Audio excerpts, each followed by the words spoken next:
문경환 연구원님 오셨습니다. 어서 오십시오. 안녕하세요. 네, 오늘도 좀 다양한 주제로 다뤄보겠습니다.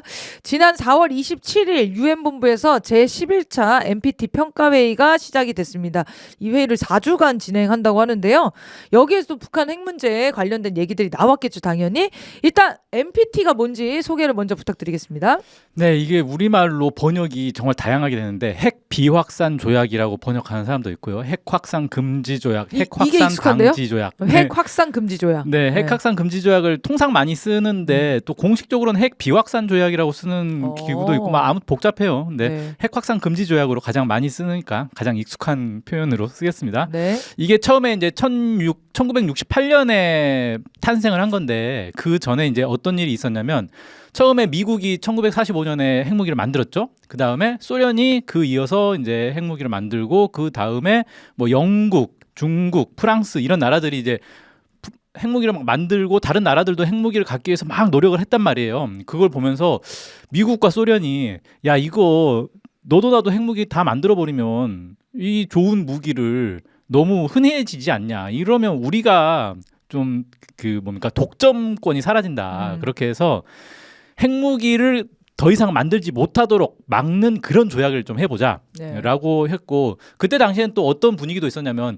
이 핵무기 때문에 결국 인류가 멸망할 거다라는 이 얘기가 많이 돌면서 반핵 운동도 많이 활발하게 진행되고 있었어요. 그래서 핵 보유국들이 또 핵 군축하는 모습도 좀 보여줄 필요가 있고 막 그랬거든요. 그래서 1968년에 미국과 소련이 만나가지고 야 우리 더 이상 핵무기를 다른 나라들이 만들지 못하도록 하는 조약을 만들자라고 해서 만들어진 게 바로 NPT고 이게 1970년에 발효가 됐어요. 현재는 189개국 뭐 한 190개국 정도의 나라들이 서명을 한 그런 조약입니다.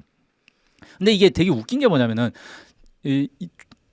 여기에 규정된 건 1967년 1월 1일 이전에 핵시험을 한 나라들은 핵 보유를 인정해 준다라고 돼 있어요. 아 정말 열받네요. 네, 그러니까 미국, 소련, 영국, 프랑스, 중국 지금 이제 소련은 러시아가 됐죠. 이 5나라만 핵 보유를 인정을 하고 나머지 나라에 대해서는 너네 핵무기 만들면 안 돼. 그다음에 핵무기뿐만 아니라 핵 물질도 너네 마음대로 막 농축하고 뭐 이러면 안 돼. 그러니까 우라늄 농축을 허가받은 나라만 할 수 있어. 그래서 우리나라도 우라늄 농축 못 해요. 허가를 못 받았어요. 그다음에 핵 물질에 대해서 너네가 어떻게 다루는지 사찰을 해야 되겠어. 그래서 IAEA라는 국제 원자력 기구라는 걸 만들어서 이 기구가 수시로 가서 여기 사찰하고 싶어. 그러면 여기 사찰하고 뭐 저 발전소 사찰할 거야. 저 연구소 사찰할 거야. 뭐 이렇게 할 수 있는 그런 것들을 쭉 만든 게 바로 이 NPT라는 조약입니다. 네, 아니 그래서 상황을 보면은 약간 억울하네요. 뭐 67년 1월 1일 이전에 핵 개발하면 그건 다 인정. 그렇죠. 그 이후에 핵 개발한 건 너네는 절대 안 돼. 맞습니다. 이거 너무나 불평등한 조약 아닙니까? 근데 여기에 189개국이 가입을 해요? 네. 왜 그런 거예요? 그러니까 이게 사실 너무 대놓고 불평등 조약이잖아요. 그러니까 예를 들면 미국에서 총기 문제가 좀 심각하니까 총을 더 이상 보유할 수 없게 하자. 다만 지금 갖고 있는 사람은 계속 갖고 있어도 돼. 아 그런 게 어디 있어요? 이렇게 법을 만들면 그걸 누가 인정하느냐 이거예요. 모두가 없애는 법을 만들어야죠. 그렇죠. 그런데 근데 그 얘기는 아무도 못했구나. 그렇죠. 예. 그렇게 해서 불평등 조약을 만들어 놓고 그럼 당연히 핵무기가 없는 나라들은 가입할 이유가 없잖아요. 여기 가입 안 하고 그냥 핵 개발하면 되는데 그러니까 미국과 소련이 압박을 넣습니다. 너네 가입해. 가입 안 하면 뭐 이런저런 제약을 줄 거야. 뭐 경제 제재도 하고 뭐 이렇게 할 거야라고 압박을 해서 울며 겨자 먹기로 다들 가입을 했고 프랑스하고 중국은 나 이런 불평등 조약 가입하지 않겠어라고 해서 그러니까 자기들은 핵 보유국인데도 불구하고 굳이 또 가입 안 해요. 가입을 뭐하러 해? 안 해도 되는데 그렇죠. 이렇게 했다가 다른 나라들에서 이제 좀 그 반핵 운동 이런 데서 계속 압박을 넣으니까 그럼 1992년에 와서야 그럼 가입할게. 그래서 가입을 핵을 더 했습니다. 확산시키진 않겠다. 뭐 이런 네. 취지로 가입했겠네요. 그렇죠. 그래서 이 불평등 조약이라는 말이 계속 나올 수밖에 없으니까 이 조약을 만드는 과정에서 어떻게 했냐면 핵 보유국들은 그럼 핵 군축을 하자. 이거를 이제 조약에 넣자라고 해서 그래도 돼. 네, 핵 군축 교섭을 성실히 추구하기로 약속한다는 문구를 넣었어요. 아, 안 그렇듯하네요. 추구하는 거구나. 네, 뭘 그러니까 한다는 건 아니네요. 네, 성실이라는 게 정말 주관적이잖아요. 우리 성실히 했는데 합의가 잘 안 되네. 아니 이게 핵심인 건데 추구. 네. 뭘 하자는 거 아니에요. 교섭을 성실히 추구하기로 한 거지 교섭을 하자가 아니잖아요. 네. 추구는 했어요. 추구는 했는데 안 논의만 되네. 하고 논의만 네. 하고. 합의가 잘 안 되네. 네, 그렇게 되겠네요. 네. 그래서 이 NPT에 가입하지 않고 만약에 핵무기를 만들게 되면 어떻게 되는지 역사적인 사례들이 있을 것 같은데요. 그렇죠. 지금 사실 여러 나라가 있어요. 인도, 파키스탄, 이스라엘, 남아프리카 공화국 이런 나라들이 핵을 가지고 있나요? 네, NPT 가입 안 하고 핵무기를 만들었어요. 근데 문제는 뭐냐면 NPT가 아닌 다른 어떤 국제법이나 규약 같은 게 있어가지고 핵무기는 만들면 안 돼 이런 게 없어요. 그러니까 국제법적으로 아무 문제가 없는 거예요. 나 NPT 가입 안 하고 그냥 핵 만들 거야. 그럼 아니 아무 그럼 문제 없어요. NPT를 가입 안 하고 다 핵을 만들지. 그렇죠. 근데 압박이 들어가잖아요. 제재가 들어가고. 미국과 러시아, 소련 뭐 이런 나라들의 압박이 들어가고 유엔 안보리에서 이걸 이제 다루면서 저 나라가 주변국을 위협한다, 문제가 있다. 그래서 뭐 경제 제재를 하자, 뭐 이런 식으로 이제 나와 버리니까 좀 어느 정도 깡다고 있는 나라들만 만들 수 있다 이렇게 볼 수 있죠. 그럼 이 4개 나라들은 그거를 무시하고 만든 거예요? 그럼 그렇죠. 제재도 없었고요? 제재가 있긴 있었어요. 이겨낸 건가요? 네, 그렇죠. 이겨낸 거죠. 그러니까 이게 또 웃긴 게 뭐냐면은 예를 들어서 인도, 파키스탄, 이스라엘, 뭐 남아프리카 공화국도 마찬가지고 다 미국하고 가까웠던 나라거나 미국이 이 나라들과 뭔가 거래를 해야 되는 그런 사정이 있었단 말이에요. 그러니까 겉으로는 뭐 너네 핵무기 만들면 안 돼, 제재할 거야라고 해서 뭐 실제 제재를 막 하고 그랬어요. 한쪽에선 제재하고 한쪽에서는 뭐 협력 협정 따로 맺어가지고 또 협력을 해주고 이런 식으로 해서 다 무마가 됐어요. 그러니까 인도하고도 인도에 대해서 경제 제재를 하면서 그러니까 미국 말하는 거예요. 미국이 인도에 대해서 제재하면서 한쪽에서는 그 원자력 협력 협정 이런 걸 또 맺어가지고 도와줘요. 이런 식으로 해서 미국이 인도 도와준 거는 중국 견제하려고 한 거였던 거고 네. 파키스탄 도와준 거는 인도 견제하려고 한 거고 뭐 이런 식으로 서로가 서로를 견제하게 만드는 데서 활용을 해먹기 위해서 이스라엘 같은 경우는 당연히 중동 국가들을 견제하기 위해서 뭐 이런 식으로 다 했던 거죠. 미국은 이렇게 진행하는데 그럼 중국이나 러시아, 당시 소련 이런 나라들은 다른데 핵무기 개발하는 거 지원 안 했습니까? 안 했어요. 왜 안 했냐면 핵무기가 늘어나면 자기들의 핵 그 독점권, 그러니까 이 핵무기를 가지고 있는 것 자체가 권력이 되는 거잖아요. 아무도 총이 없는 나라 세상에서 자기 혼자 총이 있으면 그게 권력이잖아요. 네. 그런 것처럼 아무도 핵무기가 없는데 나만 핵무기 있어. 그러면 이게 권력이 되기 때문에 다른 나라가 핵무기 갖는 거를 되게 반대를 했어요. 그래서 실제로 중국 같은 경우도 중국이 핵 개발할 때 소련이 엄청나게 반대하고 압박을 넣었거든요. 네. 그러니까 미국은 오히려 덜 했어요. 그래서 중국에서도 소련이 더 우리를 방해했다. 미국은 오히려 덜 방해했다. 근데 미국 입장에서는 중국이 핵을 개발하면 그게 또 소련을 견제하는 효과가 있기 때문에 그렇게까지 강하게 막지는 않았던 거 아닌가 이렇게 추측도 할 수 있죠. 친미 국가들만 핵을 개발하는 걸 허용한 거네요. 그러면 그런 셈이 됐어요. 그럼 유엔이나 이런 데서도 제재를 해야 되는데 뭐 미국 수하에 있는 기구니까 제재가 그닥 뭐 영향력이 있었던 것 같진 않고요. 그렇죠. 자, 그러면 역사적으로 핵보유국이 핵무기를 포기한 사례가 있었냐? 이거는 찾을 수가 없는 거 아닌가요? 이게 2개가 있어요. 2개 나라가 있어요, 있는데. 사례가? 네. 와. 네, 아까 제가 그 NPT 가입 안 하고 핵무기 만든 나라 중에 좀 특이한 나라가 있어요. 남아프리카 공화국이라고. 네. 많은 사람들이 남아프리카 공화국에 핵무기가 있었다는 걸 잘 모르거든요. 네. 그런데 공개되지는 않았지만 이스라엘과 공동으로 개발했다라는 얘기가 있어요. 그렇게 해서 실제로 남아프리카 공화국 인근 해안에서 이제 그 바다에서 핵 시험을 했다 뭐 이런 이제 주장도 있고 그런데 어쨌든 남아공은 핵 개발을 했다가 1989년에 핵 무기를 해체하고 91년에 NPT에 가입을 합니다. 그래서 왜 남아공은 이걸 이제 해체했을까? 이때가 이제 어떤 상황이냐면 남아공이 1989년이면은 이제 냉전 끝 무렵이잖아요. 거의 이제 막 소련도 흔들리고 동유럽들도 막 흔들리고 이런 때였고 냉전이 해체되는 그런 이제 분위기 속에서 남아공 하면은 요즘 사람들 잘 모를 수 있는데 옛날엔 남아공이 인종차별로 엄청 유명한 나라였거든요. 그러니까 아프리카니까 당연히 흑인이 네. 다수인데 소수의 백인이 정권을 잡고 권력을 잡고 흑인들한테는 투표권도 안 줬어요. 와, 흑인을 차별하는 것도 아니고 네, 백인이 소수의 권력을 잡은 백인이 그 나라에 사는 흑인을 차별한다고요? 그렇죠. 네. 그랬어요?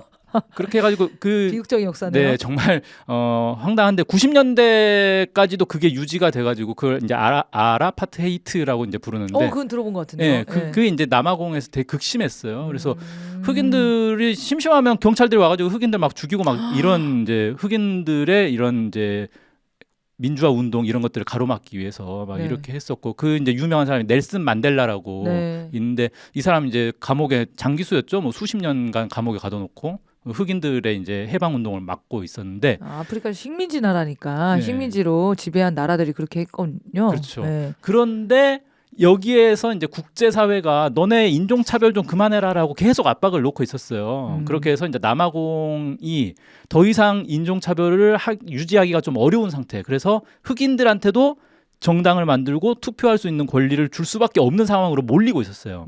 그러니까 얘네들이 보니까 백인은 극소수고 대부분 흑인이잖아요. 이게 정치가 자유화되면 당연히 정권이 흑인 정권을 바뀔 거 아니에요. 네. 그러니까 자기들이 정권을 뺏길 수밖에 없는 상황에서 흑인들한테 핵무기를 넘겨줄 수는 없다. 와. 이런 이유로 핵무기를 해체했다라는 게 와. 정설입니다. 와, 진짜. 정말 이게 남의 나라에 붙어 살면 남의 나라 놈들은 진짜 그 나라에 발 딛고 사는 사람의 삶에는 관심이 없군요. 그렇죠. 그래서 핵무기를 해체했다. 네, 그러니까 이게 국익 이런 게 아니고 자기 거 뺏기기 싫어서. 차라리 우리나라가 비핵 국가가 되면 됐지 흑인들한테는 줄 수 없어, 이런 생각을 하고. 제국주의자 놈들 진짜 정신머리가. 네. 그 다음에 또 한 나라가 어디냐면 바로 지금 이제 한참 논란이 되고 있는 우크라이나입니다. 우크라이나는 자기들이 핵을 열심히 개발한 게 아니고 소련 시절에 그러니까 소련이 곳곳에 핵무기를 배치했는데 소련이 갑자기 해체가 돼버렸잖아요. 해체되고 나서 보니까 우크라이나에 소련 핵무기가 몇 개가 있네. 네. 이렇게 된 거예요. 그러면서 야, 너네 그 핵무기 어떻게 할 거야? 라고 이제 된 거죠. 그래서 우크라이나 입장에서는 이 핵무기를 가지고 있으면 그냥 자기들은 핵보유국이 되는데, 문제는 핵무기를 가지고 있는 게 그냥 되게 쉬운 게 아니에요. 창고에 보관하고 있으면 되는 문제가 아니고, 이 관리하는데 비용도 많이 들고, 그 다음에 국제사회에 여러 압박도 들어오고, 이게 힘을 가지고 있으면 거기에 대한 책임이 따르는 거잖아요. 어려움이 있어요. 그래서 우크라이나 입장에서, 우크라이나는 지금 유럽에서도 극빈국이잖아요. 막 국가가 이제 생겼는데 사실 완전 어수선한 상황에서 이거 우리 핵무기 제대로 관리할 수 있겠냐, 괜히 다른 나라의 압박만 받고 그러지 말고 차라리 핵을 포기하자라고 해서 러시아로 그냥 핵무기를 넘겨주고 1994년에 NPT에 가입을 합니다. 이런 두 가지 사례가 유일하게 이제 핵보유국이 핵무기를 포기한 사례죠. 자국의 국익을 위해서면 포기하지 말아야죠. 그래서 되게 이상한 그 사례들이네요. 그러면. 네, 그러니까 우크라이나 같은 경우는 사실 핵무기를 관리하고 운용할 능력이 없어서. 없었다라고 봐야 돼요. 네.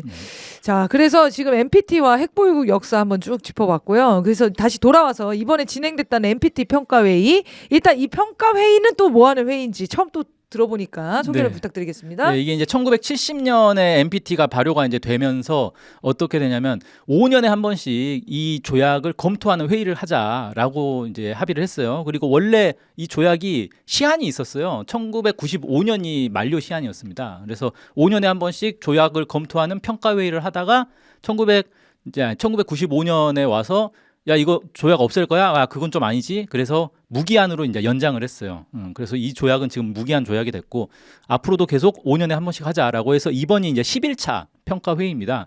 근데 이 평가 회의를 하면은 분위기는 어떠냐면은 비핵 국가들이 핵 보유국을 성토하는 그런 대회가 돼요. 왜냐하면 야, 우리는 너네가 못하게 해서 핵무기 못 가지는데 너네는 왜 의무 이행 안 해? 왜 핵 군축 안 해? 이런 이제 불만들이 쏟아지는 그런 이제 자리다, 이렇게 보시면 됩니다. 네. 자, 여기서 이제 북한 비핵화 얘기가 뭐 매 회의 때마다 나올 텐데요. 이번에도 나왔다는 겁니다. UN 주재 북한 대사가 이거와 관련돼서 반박 담화를 발표했는데요. 어떤 상황인지 소개해 주시죠. 네, 뭐 미국, 유럽 할 거 없이 뭐 여러 나라들이 북한에 대해서 이제 성토를 했어요. 비판을 한 거죠. 미국 같은 경우는 이렇게 얘기를 했습니다. 조약 당사국인 동안 비확산 의무를 위반한 국가는 탈퇴 후에도 그러한 위반에 대해 책임을 져야 한다. 그러니까 쉽게 말해서 뭐냐면 지금 북한은 NPT에 탈퇴한 상황이에요. 네. 탈퇴를 해서 NPT에 전혀 제약을 받지 않습니다. 탈퇴했으니까 당연한 거죠. 근데 너네 탈퇴하기 전에 위반한 거 아니냐. 그러니까 북한이 NPT 탈퇴하기 전에 핵 개발을 했다는 증거는 없어요. 네. 근데 미국은 계속 그렇게 주장하는 거거든요. 네. 그래서 너네 탈퇴하기 전에 이미 개발하고 있었잖아. 그러니까 책임져야 된다라고 이제 얘기를 하는 거죠. 그다음에 핵무기 보유가 결코 허용되어서는 안 되는 이란, 북한 같은 나라 국가들의 도발은 NPT의 온전성을 중시하는 모든 이들에게 우려의 대상이 돼야 한다라고 해서 이란, 북한 이런 나라들이 지금 핵무기 가지려고 하고 뭐 북한 이미 가졌고 이란도 가지려고 하는데 이거 NPT에서 막아야 된다 이 얘기를 지금 하고 있는 거예요. 네. 근데 사실 이렇게 놓고 미국의 주장이 얼마나 이중적이냐면 그럼 똑같은 논리로 NPT 밖에서 핵 개발했던 이스라엘, 파키스탄. 인도, 파키스탄 이런 나라들에 대해서는 왜 한마디도 하지 않느냐는 거예요. 이번 회의에서도 이스라엘, 인도, 파키스탄에 대해서는 단 한마디도 나온 게 없어요. 근데 웃긴 거죠. 그러니까 이번 이란 전쟁도 놓고 보면 되게 웃긴 게 이란은 NPT 체제에서 열심히 그걸 준수해서 핵 개발을 안 하고 있는데 NPT 밖에서 핵 개발했던 이스라엘이 이란을 공격하고 있어요. 그리고 NPT 밖에서 핵무기를 개발했던 파키스탄이 그걸 또 중지하고 있고. NPT 해체되겠는데요? 그래서- 뭐 유지할 이유가 없어요. 네. 지키는 사람이 없는 거잖아요, 지금. NPT 해체해야 된다는 주장도 많이 나오고 있어요, 실제로. 네. 예. 무의미하네요. 미국 말고 이제 한국이 저는 좀 이게 우려가 되는데 한국에서 발표한 내용 중에서 북한과 관련된 거 뽑아보면 이렇게 발표했습니다. 북한의 핵 프로그램은 이번 검토 회의를 통해 우리가 수호하고자 하는 NPT의 신뢰성과 완전성에 대한 가장 중대한 도전 과제다. 만약 북한이 핵 확산 금지 의무를 준수하고 국제사회와 협력했더라면 북한 주민들은 핵 에너지의 평화적 이용이라는 혜택을 누릴 수 있었을 것이다. 북한은 더 나아가 일방적으로 스스로를 핵무기 보유국이라고 선언하는 대담한 행보를 보이고 있는데 국제사회는 NPT의 신뢰성과 완전성을 수호하기 위해 이를 결코 용인해서는 안 된다. 국제사회는 북한과 같이 NPT 체제를 악용하는 사례가 재발하지 않도록 핵 확산국에 대한 단호한 입장을 유지해야 한다. 이런 이제 주장을 했습니다. 네. 여기 보면은 핵 에너지의 평화적 이용이라는 혜택을 북한이 누릴 수가 있었을 거다. 국제사회를 협력했다면 이거 사실 미국이 깨서 못 누리는 거 아닙니까? 맞습니다. 이게 사실 2000년대 그 육자회담이라고 있었는데 육자회담에서 미국이 뭐라고 했냐면 북한은 평화적 핵 에너지 이용도 시키면 안 된다. 그러니까 핵 발전 못하게 막아야 한다. 이런 주장까지 했어요, 실제로. 국제사회가 가로막은 거예요. 자, 그러니까 이제 북한이 당일 반발할 수밖에 없겠죠? 네, 그래서 북한이 이제 어제 그 담화를 그저께 바로 담화를 발표했는데 핵무기 전파 방지 조약 제10조에 따른 조약 탈퇴 권리를 투명성 있게 행사한 조선민주주의인민공화국의 조약의 의무 이행을 강요하는 미국과 서방 나라들의 그릇된 처사야말로 본 조약의 정신에 대한 난폭한 위반이며 국제법의 목적과 원칙에 대한 전면 무시로 된다. 그러니까 나는 정상적으로 탈퇴했는데 왜 자꾸 나한테 그 조약 의무를 이행하라고 하냐. 이게 말이 되냐. 그 탈퇴할 때도 기억에는 탈퇴 고지를 하고 뭐 그 네. 기간이 또 있고 네, 완전 맞습니다. 탈퇴까지. 예, 유예 기간이 있어요. 그 시간들 동안도 협의를 할 수 있었는데 계속 북한에 대해서 너 핵무기 개발하지 이러니까 더러워서 탈퇴할래 이러면서 탈퇴한 거잖아요. 맞습니다. 그러니까 한번 탈퇴를 그 유예를 했다가 네. 계속해서 미국이 이제 군사적 위협을 하니까 그럼 아예 진짜 탈퇴할 거야 하고 탈퇴를 해버린 거예요. 그 절차를 정확하게 지키면서 탈퇴했다. 그래서 투명성 있게 행사했다. 이렇게 주장을 하는 거죠. 그렇죠. NPT를 이렇게 합법적으로 탈퇴한 유일한 나라가 북한입니다. 네. 그것도 놀랍네요. 네. 네. 그 다음에 또 무슨 얘기를 하냐면 이거 되게 웃긴데 미국은 수십 년 전에 이 핵확산 금지 조약에서 합법적으로 탈퇴한 조선민주주의인민공화국의 조약상 의무 준수 문제를 강변하기에 앞서 자기가 탈퇴한 각종 국제조약과 국제기구 협약에 따른 의무 이행에도 똑같은 기준이 적용되는가에 대해서부터 답해야 할 것이다. 이거 시원하네요. 네. 네. 그러니까 미국 너네도 사실 여기저기 많이 탈퇴했는데 그럼 왜 탈퇴한 뒤에도 의무 이행하고 있냐 너? 이거예요. 왜 우리한테만 난리냐 이 얘기네요. 맞습니다. 근데 그 얘기를 참 상당히 진짜 설득력 있게 논리적으로 표현하는 것 같아요. 북한의 입장을 사실 꼼꼼히 전문을 읽다 보면은 충분히 이해가 되거든요. 네, 논리적으로 반박할 수가 없어요. 그래서 미국이 오히려 비논리로 밀어붙여요. 그래서 이런 이야기들 지금 나왔다는 거고요. 그래서 우리 정부의 입장이 사실 미국과 거의 일치된 입장은 사실 미국은 더 짧게 하고 우리 정부가 더 추가적으로 발언한 게 더 긴 것 같거든요. 맞습니다. 왜 이게 이재명 정부의 방향은 북한의 핵 보유를 인정한다 마냐를 떠나서 각자의 나라로 존중하고 평화적으로 살아나가자, 서로 자극하고 도발하지 말자, 이게 이제 기본 입장이잖아요. 근데 외교부나 이 외교관이라고 하는 사람들의 입장들을 들어보면은 여전히 북한에 도발하는 발언들을 한단 말이죠.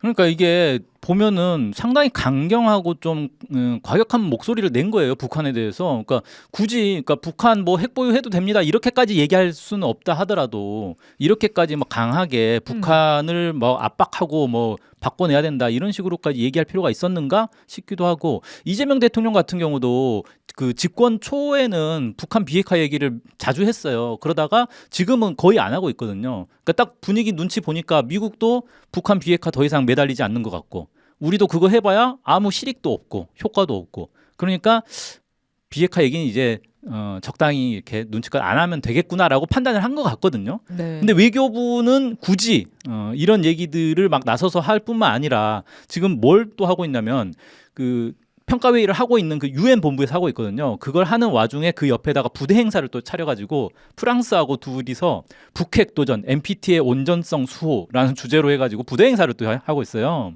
이게 2017년부터 이렇게 프랑스랑 같이 해왔다라고 하더라고요.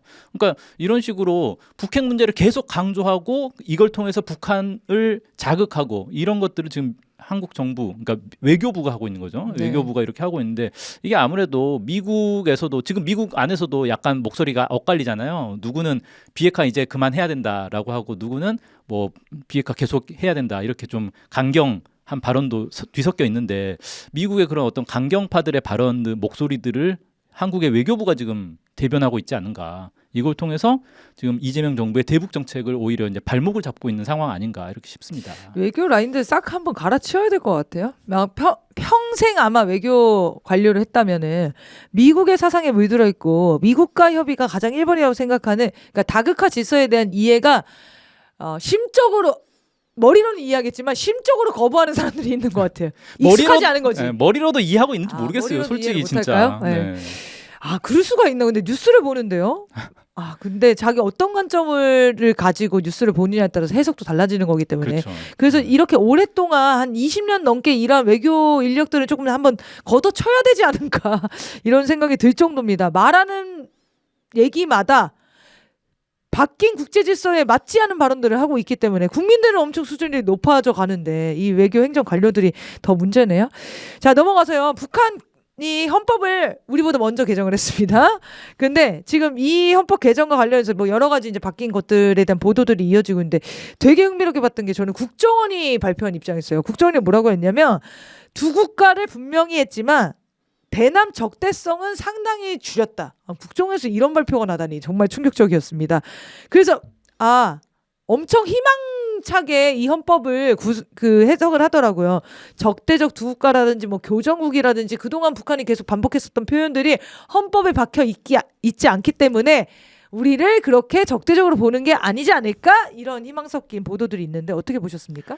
네, 아니 사실 근데 그걸 헌법에 그런 문구를 넣을 거라고 생각한 게 좀 이상하지 않나요? 교정국이다라고. 네. 어떤 나라랑 교전할 때 누가 헌법에다 그걸 넣어요? 그러니까 이게 헌법이라는 거는 말 그대로 이 국가의 어떤 가장 기초가 되는 강령 같은 건데, 거기에다가 우리는 어느 나라랑은 적대하고요, 어느 나라랑은 친하고요, 뭐 이런 얘기를 하는 나라가 어디 있습니까? 우리나라 헌법 어디를 보세요. 북한은 우리의 주적이다 이런 표현이 있습니까? 일시적인 현상을 헌법에 박진 않죠. 네, 그런 거 국방백서 같은 데다 넣는 거지. 그런 거를 헌법에 왜 넣습니까? 그래서 네. 그걸 가지고 북한이 한국을 적대하는 표현을 헌법에 안 넣네? 그게 특이하네라고 생각하는 게 좀 이상한 거고요. 원래 헌법은 그렇게 하지 않고 있고, 그다음에 북한 헌법을 보면서 이거 우리 남북 평화와 관련된 어떤 희망을 좀 할 수 있지 않을까 이렇게 생각하기 전에, 진짜 남북 간의 평화 공존을 하고 싶으면 우리 헌법부터 손을 대야 된다는 거예요. 그래서 지금 이제 북한이 이번에 처음으로 헌법에 영토 조항을 넣었어요. 그 영토 조항을 보면은 북으로는 중국, 러시아, 그리고 남으로는 대한민국의 국경 안에 있는 게 우리 영토다 이렇게 딱 규정을 했거든요. 그러니까 남북 간의 지금 군사 분계선을 국경으로 이렇게 정확하게 이제 규정을 한 거예요. 근데 우리는 지금 헌법 규정이 어떻게 돼 있냐면 한반도와 부속도서로 한다 이렇게 돼 있어요. 그러니까 북한도 우리 땅인 거예요. 지금 그렇게 영토를 돼 있는데, 그럼 당연히 북한은 어떤 존재가 됩니까? 우리 영토에 왜 쟤네들 불법 점거하고 있어? 이렇게 되는 거잖아요. 그래서 이 영토 조항을 손을 봐야 북한도 한국도 우리를 더 이상 이 불법 단체로 규정하고 있지 않구나라고 인정하고, 그러면 평화적으로 공존할 수 있겠네라고 이제 생각을 할 수 있게 된다라는 거죠. 네. 그래서 이 부분은 이제 손을 봐야 되는데 이 부분을 손을 보는 데서 문제가 뭐냐면은 그렇게 되면은 우리 정부가 공식적으로 통일을 포기하는 거냐?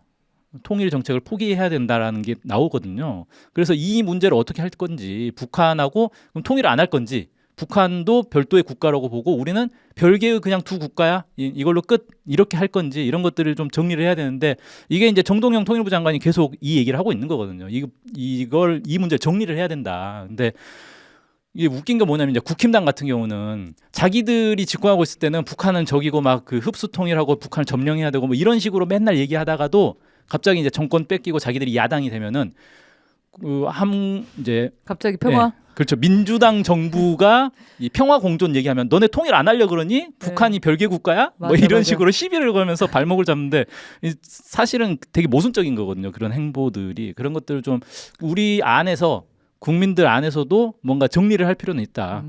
이번에 그래서 개헌할 때 이런 것들이 들어가 있었으면 더 좋았겠다 싶어요. 그리고 이게 통과되려면 국힘당이 없어져야 됩니다. 국힘당이랑은 논의할 수 없는 내용이에요. 맞습니다. 국힘당 우리나라 사람들이 아니기 때문에 이 우리나라 헌법에 대해서 논의할 자격이 없죠.